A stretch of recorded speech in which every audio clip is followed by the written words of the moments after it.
Well, you know, the president is running into a buzzsaw of criticism on these tariffs from Mexico, not from Democrats, from Republicans. Charlie Gasparino has more on that. Yeah, Neil, I mean, what sources are telling the Fox Business Network quite simply is that the GOP leadership is worried about this trade war and its impact on their political standing, that it's going to cost them seats both in the House, maybe the Senate. Remember, they have a razor-thin majority in the Senate, or two-seat, I believe, majority in the Senate. That's pretty thin. They don't have a majority in the House, and it could cost them more. Why is that?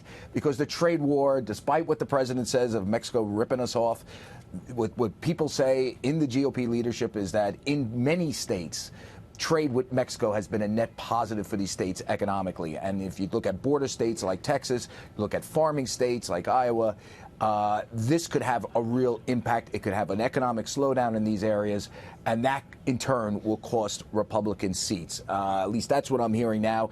The other thing I'm hearing is that if he wants to go to trade war with Mexico, the opposition is building to block that. I mean, he is going to face opposition, and just let's digest this, from Ted Cruz, from John Cornyn, the two senators from Texas. I mean, this is going to be an all-out war with the heart of the Republican Party, who believes, there's a problem on the border. Let's decouple it.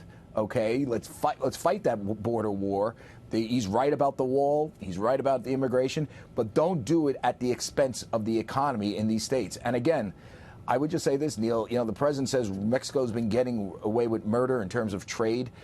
The numbers don't necessarily bear that out. The numbers, according to these folks, and I just use the Google, shows that American businesses do well with trade with Mexico. NAFTA has been positive in many ways. It has cost us in the industrial Midwest. It has helped us in Texas and the border states and in other areas. So that's where the GOP leadership is coming out.